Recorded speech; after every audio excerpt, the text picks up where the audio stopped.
People learn in many different ways.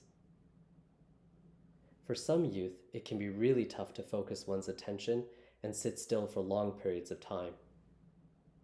The way that our school programs have developed over time has resulted in many of us being required to spend more and more time focused on a single activity and staying still. Before schools and learning became this way, we would learn through real-life situations and from our elders and mentors. We would build things and learn directly from an expert or in an apprenticeship. The way that we learn now has resulted in quite a few challenges for lots of youth. When these challenges involve certain kinds of tasks involved in learning, we might say that the person has a learning disability or a learning disorder.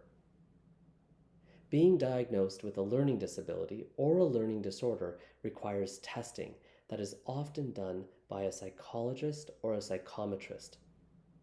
Now, this isn't to say that someone isn't able to learn. What it says is that the person has a different way of learning, and if we make the right accommodations and find ways to help them learn in class, they'll do really well. There are many different kinds of learning disabilities. Some of them have to do with things like math or reading or even just writing. When we are able to identify if someone has a learning disability, we can make sure that the school is made aware of it and that the teachers change the way that they teach so that students do much better. Sometimes, some youth have challenges staying still or focusing their attention for a prolonged period of time. There is a brain-based disorder that occurs in some youth and involves neurochemicals that are imbalanced in certain areas of the brain, which doesn't allow for that youth to focus their attention.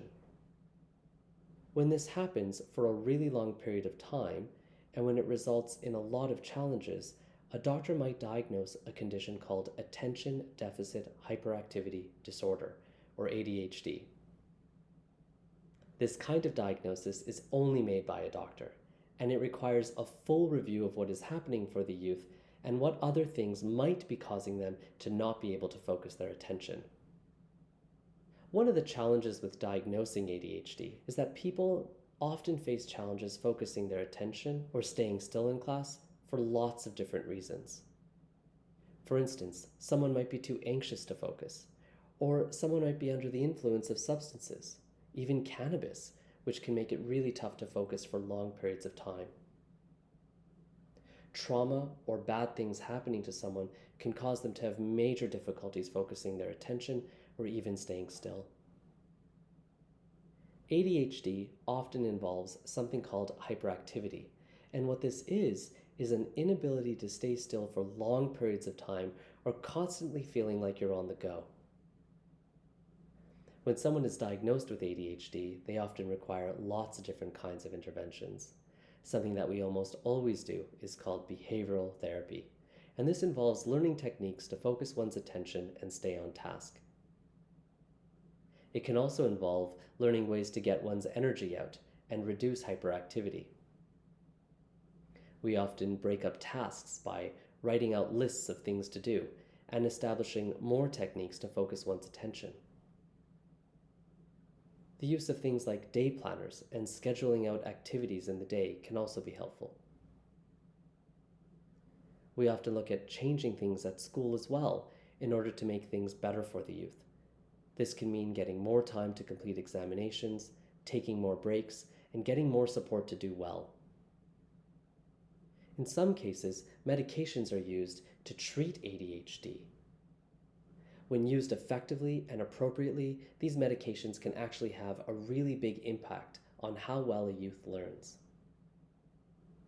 ADHD medications target certain chemicals in the brain, specifically dopamine, and try to bring them in balance in these different parts of the brain. When these chemicals are better balanced, the youth may be able to focus their attention better if they've been diagnosed with ADHD. These medications should not be taken unless there is a diagnosis of ADHD made by a qualified health professional and should only be taken by those who have a diagnosis of ADHD and a doctor helping them. Having a learning disability or ADHD doesn't mean that someone cannot learn. What it means is that we have to put things in place and use various supports to ensure that the youth has the right opportunities and has the most effective learning strategies available to them.